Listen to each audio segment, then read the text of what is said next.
Hello student, मैं सतीश कुमार आपके अपने चैनल सतीश स्टडी पॉइंट में। आज हम लोग क्लास 8 में एक एग्ज़ाम मेधा छात्रवृत्ति एनएमएस एग्ज़ाम होता है, उसके लिए एक रीजनिंग का टॉपिक हम लोग पासा लेके आए हैं। पासा नाम के चैप्टर, पासा से क्वेश्चंस पूछता है। रीजनिंग का चैप्टर है।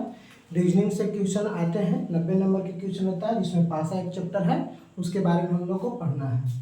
तो आज हम लोग पासा चैप्टर रीजनिंग में स्टार्ट कर रहे हैं। तो पासा के बारे में जानेंगे कि पासा क्या होते हैं, पासा कितने प्रकार के होते हैं, पासा से संबंधित, डाइस से संबंधित जितने प्रकार के क्वेश्चन होते हैं, उन सभी प्रकार के क्वेश्चनों को हम किस प्रकार से सोल्व कर सकते हैं, पासा में कैसे क्वेश्चन सोल्व होते हैं, पासा को हम किस प्रकार से ट्रिकली मेथड से सोल्व करते हैं, इन सभी प्रकार के सवालों का जवाब आज हम लोग जानेंगे। कैसे हम लोग पासा से संबंधित एक वीडियो में जितने भी क्वेश्चन हम बताएंगे, उससे संबंधित सभी प्रकार के नियम, उतना ही नियम होते हैं, उन सभी प्रकार के नियमों को अच्छा से याद रखें।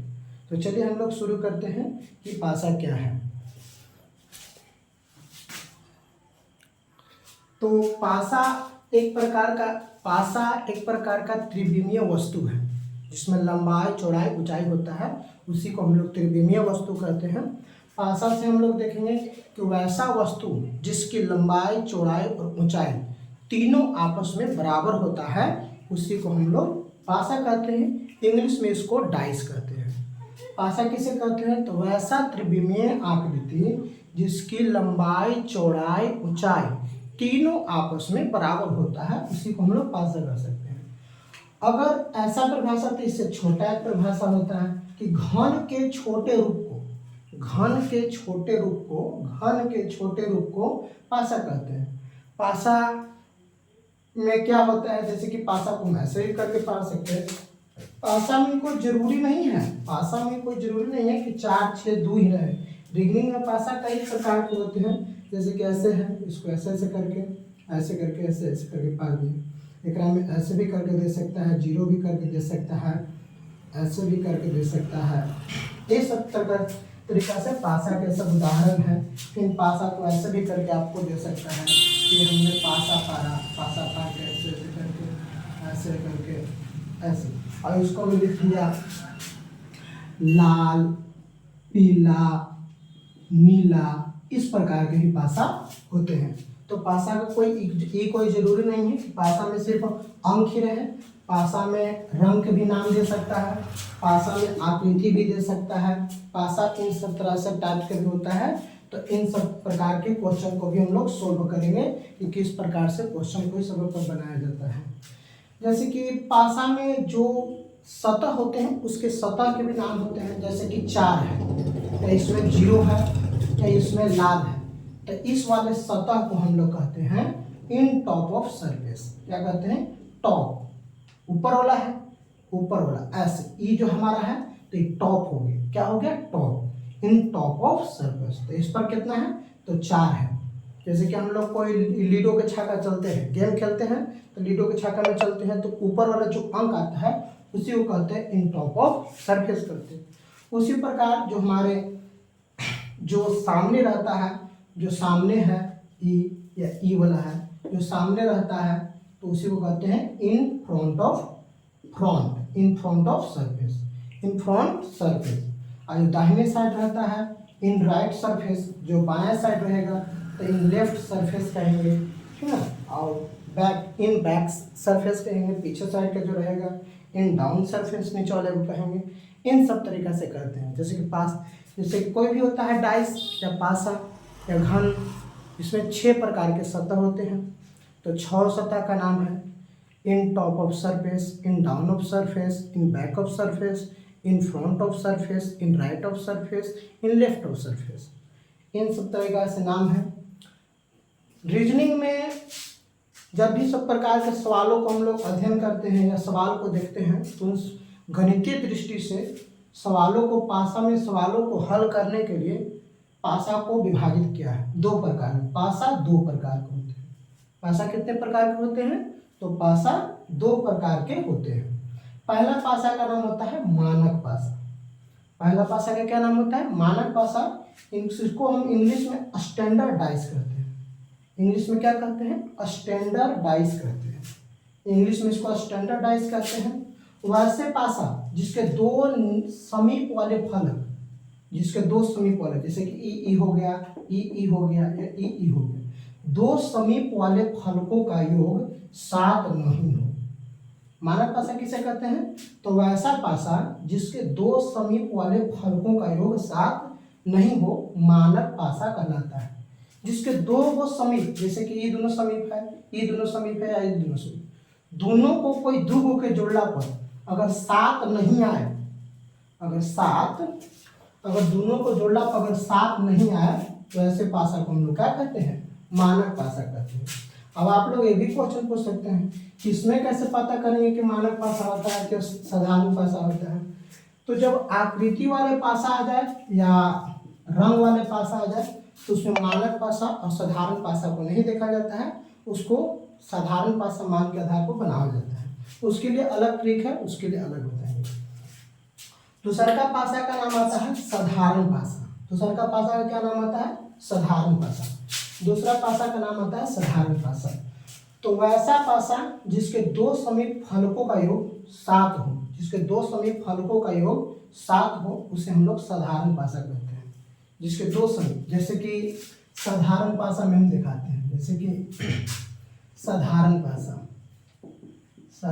पासा में हो गया कि ऐसे रहेगा, ऐसे ऐसे करके ऐसे, तो यहाँ पर 2 रहेगा, 5 रहेगा, 3 रहेगा, तो ये दोनों को जोड़ेंगे तो 7 आ जाएगा कि ना, तो हमारा एक कैसा पासा है, साधारण पासा है। लेकिन यही अगर मानक पासा की अगर हम बात करते हैं, मानक पासा की अगर हम बात करें तो मानक पासा में दो फलकों का योग कभी भी 7 नहीं होता। जैसे कि 6 आ गया, 2 आ गया, 3 आ गया, तो कभी भी 2 को जोड़ेगा तो हमारा 7 नहीं आएगा, तो इसको हम लोग कहते हैं मानक पासा। इसको क्या कहते हैं हम लोग, साधारण पासा। तो पासा से संबंधित जितने भी फॉर्मूला, जितने भी परिभाषाएं हैं उन सबको देखिए। अब पासा से संबंधित क्वेश्चन किस प्रकार से हल होते हैं, उन सही प्रकार के प्रश्नों को हम लोग देखेंगे कि किस प्रकार से सवाल को हम लोग हल कर पाएंगे।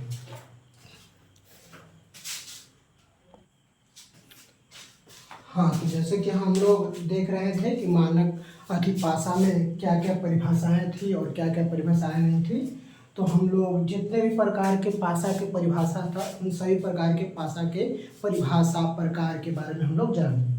अभी एक बार फिर से रिपीट कर देते हैं, पासा किसे कहते हैं। तो पासा वैसा त्रिविमीय वस्तु है जिसकी लंबाई, चौड़ाई, ऊंचाई तीनों आपस में बराबर होती है, उसी को हम लोग पासा कहते हैं। पासा का दूसरे तरह से भी बोल सकते हैं कि घन के छोटे रूप को पासा कहते हैं। एग्जाम्पल के तौर पर है क्या, एग्जाम्पल के तौर पर हो जाएगा कि जैसे कि लीडो का छक्का, लीडो का पासा, इसको हम लोग कहते हैं, एग्जाम्पल के तौर पर हो गया, ठीक ना। पासा से संबंधित हम लोग देखें कि पासा में 6 प्रकार के सतह होते हैं। जो दिखाई देने वाले सतह सिर्फ 3 होते हैं। पहला इन टॉप सरफेस, फिर होता है इन फ्रंट सरफेस और फिर होता है इन राइट सरफेस। हम लोग को 3 प्रकार के सतह दिखाई देते हैं और 3 प्रकार के सतह हमारी आंखों से दिखाई नहीं देते हैं। अब हम लोग देखेंगे कि पासा कितने प्रकार के बताए थे। तो पासा 2 प्रकार के बताते हैं। पहला पासा का नाम क्या था, तो मानक पासा था। पहला पासा का नाम था मानक पासा, जिसे हम लोग इंग्लिश में क्या कहते हैं, स्टैंडर्डाइज कहते हैं। स्टैंडर्डाइज कहते हैं तो वैसा पासा जिसके 2 समीप सतहों का योग 7 न हो, समीप सतहों का योग 7 न हो, उसे हम लोग कहते हैं मानक पासा, जिसमें 2 सतह। जैसे कि मानक पासा क्या हो गया, जैसे कि हमारा एग्जाम्पल हो गया 6, 2, 3, तो 2 के जोड़ के देखिए, कोनो 2 के, ये 6, 3 तो 9 हो जाएगा, 6, 2, 8 हो जाएगा। 7 आ रहा है, नहीं आ रहा है। 6, 4, 10, 6, 2, 8, 5, 6, 11 और 5, 4, 9, 4, 1, 5, 1, 2, 3 नहीं आ रहा है। अतः हम इसको कहेंगे कि हमारा क्या है, मानक पासा है। कैसा पासा है, मानक पासा है, मानक पासा है। इसको में से अगर किसी भी 2 संख्याओं को जोड़ला पर अगर 7 आ जाता तो हम कहते हैं कि वह साधारण पासा है। जैसे कि देखिए 5 और 2 कितना हो गया, 7 हो गया, ये हमारा क्या है, साधारण पासा है। कैसा पासा है, साधारण पासा है। हम लोग सीधे कह देंगे 2 5 कितना हो गया 7 हो गया। तो जब 2 को आ रहा है तो हम लोग कह देंगे कि हमारा क्या है साधारण पासा है। सवाल इसमें यह भी पूछ देगा जैसे कि बताइए तो सर कि अगर 4 5 जोड़ला पर 9 होगा, 6 5 जोड़ला पर 11 होगा, या 6 4 जोड़ला पर 10, इसमें तो 7 जोड़ला पर नहीं आ रहा है, तो ये तो मानक पासा होगा नहीं। अगर 4 आकृतियों में से किसी एक आकृति में, अगर 4 आकृतियों में से किसी एक आकृति में अगर 2 सतहों का योग अगर 7 आ गया तो यह पूरा ही साधारण पासा होता है। क्यों? क्योंकि यह पासा एगो है, लेकिन इसको पलट पलट के 4 तरह से दिखाया गया है, तभी हम इसको कह रहे हैं कि यह साधारण पासा है। चारों पासा में किसी एक उठाएंगे अगर एक भी प्रकार से अगर आ गया तो हम लोग कहेंगे कि यह क्या है साधारण पासा है।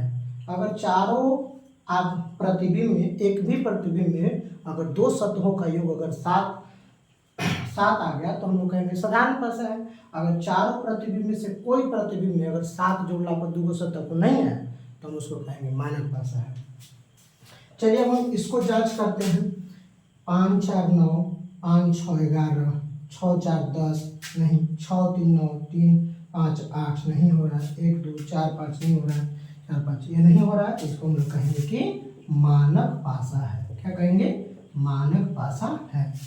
तो हमको अब पूरा विश्वास हो गया है कि आप लोगों को पासा में कि कौन मानक पासा है कौन साधारण पासा है आप लोग को समझ में आ गया होगा कि कैसे हम लोग मानक पासा ढूंढेंगे, कौन साधारण पासा है कौन मानक पासा है। इसकी पहचान आप लोग खूब अच्छे से कर सकते हैं। अब इससे संबंधित हम लोग क्वेश्चन बनाने के लिए शुरुआत करेंगे। तो जैसा कि हम लोग देख चुके थे कि मानक पासा को कैसे हम लोग चुनेंगे, फिर साधारण पासा को किस प्रकार से चुनेंगे। तो जब हम लोग को मानक पासा और साधारण पासा जब चुनने आएगा तब हम लोग क्वेश्चन को बनाना स्टार्ट करेंगे। सबसे पहले क्वेश्चन बनाते समय हमको यह ध्यान रखना है कि पासा कैसा है, डाइस कैसा है, मानक पासा है कि साधारण पासा है। अगर मानक पासा रहेगा, अगर मानक पासा जैसे कि हमारे इसके बारे में पहला क्वेश्चन पूछा है कि 6 के विपरीत कौन सा होगा। विपरीत माने कि अगर यहाँ पर 6 लिखा है तो इसके इस साइड में कौन सा अंक आएगा, इसी के बारे में देखना है। तो देखिए तो यह कौन पासा है 6 3 9, 6 2 8, 6 2 8, 6 4 10, 5 11, 5 6 9, यही प्रकार का कैसा पासा है मानक पासा है। कैसा पासा है? मानक पासा है। तो मानक पासा के लिए सीधा नियम होता है कि अगर मानक पासा कह दो जाए तो मानक पासा के लिए होगा कि 6 के उल्टा अगर कहेगा तो 1 होना चाहिए। मानक पासा में यह नियम कहता है, परिभाषा कहता है कि 2 समीपवर्ती अंकों का योग 7 नहीं होना चाहिए, लेकिन जब आंसर लिखने की बात आएगा तो दोनों का योग कितना होना चाहिए 7 होना चाहिए, तब उसका आंसर होगा।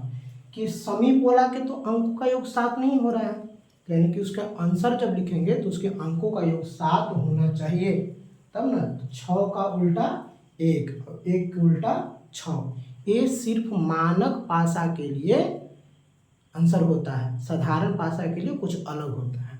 तो आइए हम देखते हैं। अगर हमसे मानक पासा में पूछ दिया जाए कि 5 के विपरीत कौन होगा, तो 5 के विपरीत 2 होगा। अगर पूछ दिया जाए कि 4 के विपरीत कौन होगा, तो 4 के विपरीत 3 होगा। 3 के विपरीत 4, 2 के विपरीत 5, 1 के विपरीत 6, मानक पासा के लिए। तो इसका आंसर क्या होगा 6 के विपरीत हो जाएगा 1 मेरा आंसर। ठीक, अब दूसरा करके देखते हैं। 6 5 11, 5 3 8 नहीं है, 6 1 7। ये कैसा पासा है? ये हमारा साधारण पासा है। कैसा पासा है? साधारण पासा है। कैसा पासा है? तो साधारण पासा। अब इसके देखना है कि 5 के विपरीत हमको ढूंढना है। तो विपरीत ऐसा जो विपरीत रहता है वो दुश्मन रहता है।